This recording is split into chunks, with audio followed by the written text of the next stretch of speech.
আজকে আমার রান্না করার মতন সত্যিই কিছু ছিল না। আমার আব্বুদের বাড়ি আমার ওদের গাছের পেঁপে দিয়ে গেছে, আর এই কপিস মাছ দিয়ে গেছে। বিশ্বাস করবো কিনা জানি না, মাছ খেয়েছিলাম আজকে 11 দিন মতন হচ্ছে। এই কদিন সোয়াবিন, না হয় কচুলতি, না হয় ডাল, না হয় ডিম, এটা ওটাই করে খাচ্ছি। এই যে বাটা মাছ আর একটা তেলাপিয়া মাছ। আর আজকে আলু নেই, তাই জন্য আলু দিতে পারবো না, শুধু পেঁপে দিয়েই রান্না করব। মাছ দিয়ে পেঁপে দিয়েই রান্না করব। তেলের উপরে পেঁয়াজ দিয়ে দিয়েছি, পেঁয়াজটা লাল লাল হয়ে যাবে, ওর উপরে দিয়ে দেবো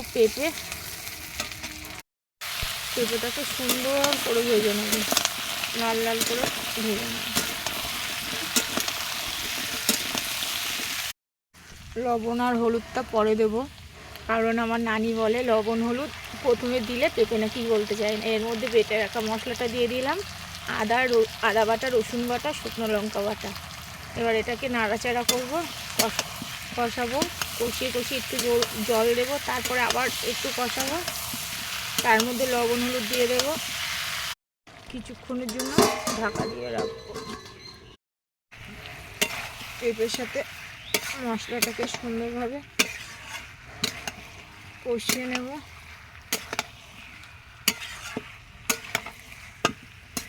কষানো হয়ে গেছে, ওই দেখুন পেঁপেটাও গলে গেছে। আর একটু কষিয়ে ঝোল দিয়ে দেবো।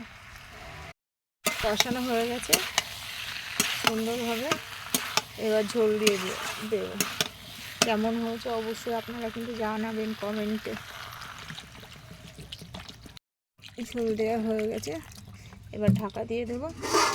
তার মধ্যে যা কাজ আছে এখানে সব গুছিয়ে